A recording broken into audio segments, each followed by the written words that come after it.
Longevity Lifestyle Designers, this is Gavin here with secretsoflongevity.com. Something I've watched progress over the years with my research into longevity and overall health is something called cord blood or cord blood banking. This is where they take the umbilical cord from a newborn baby, obviously freeze it, that's the banking part, and they can then use it later on in that baby's life to address certain types of illnesses. And because it's that baby's own blood, it's a perfect match, and there's no need for immune suppressing drugs that would need to be taken in the case of things like bone marrow transplants. And this all makes a lot of sense theoretically. It sounds like a wonderful advancement in medical science, and that this should be something that every baby has the opportunity from now on to have happen. However, what's sort of happening is that there's an industry propping up that is private, and there's nothing wrong with the private industry, except for in this instance the science isn't finished on the potential for these things and just how usable it is.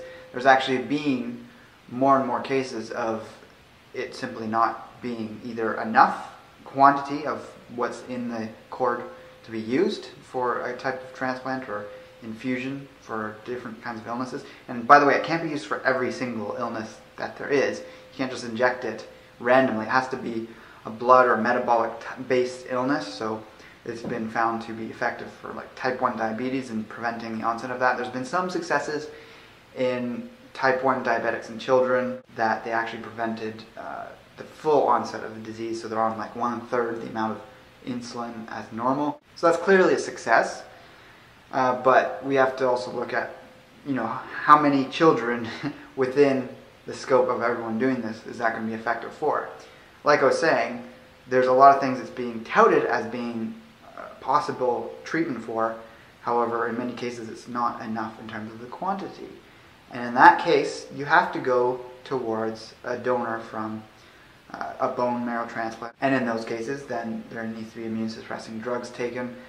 And overall, what we just come down to is we should be focusing on lifestyle and everything else first before we start stepping into this realm of very extreme medical practices, especially when it comes into the use of pharmaceuticals. We start to have to question what's actually going on here. So cord blood would be an alternative, but it's still not addressing the root cause of a lot of these things. So it's not something that I'm openly going to promote. And what I've seen from some research more recently, because I was actually in a hospital recently with a relative, and I was looking at some pamphlets, and there's some stuff on cord blood, and I was like, wow, this is interesting, I'm going to read about this and look into it more. And I was seeing that something ridiculous like 1% of the 1%, which I guess is 0.001% of people who donate cord blood have actually even used it from cord blood banks. So yes, it's a new technology, so obviously we don't see the full scope of people using it, but it's been around long enough that we're seeing such little use of this. And by the way, the cost that it's costing people in Canada, it's not part of public health, it's not free to do. It's about $1,000 to $1,500 for the initial extraction and processing, and then it's a subsequent $125,000 or more per year, depending on what you're looking at in terms of the company offering this. Similar rates in the US, and if you have tons of money, this might be worth doing. If you're on the lower income side, it probably isn't worth it at this point. One of the things the industry is trying to sort of say it's possible for is also that blood can be used by a relative. And while that's true, it could be, you're looking at about 1 in 4 relatives might be, in terms of close relatives, might be able to use it. Less likely the further afield you go. And more, what I just see in it is there's a better place to put your money. There's coming advances in other types of stem cell technology, and they look really promising. There's going to be advances in the cord blood technology as well.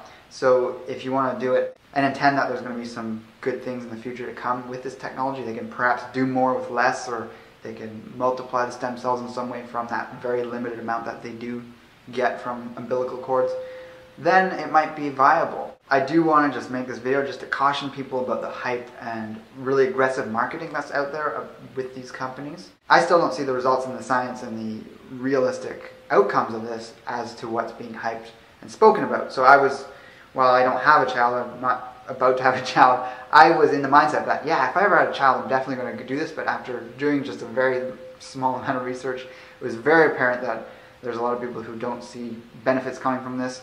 There's a lot of people who feel it's a waste of money. There's more and more independent researchers saying this isn't worth your money at this time, but this is just basically a warning. Do the research yourself, see what's out there.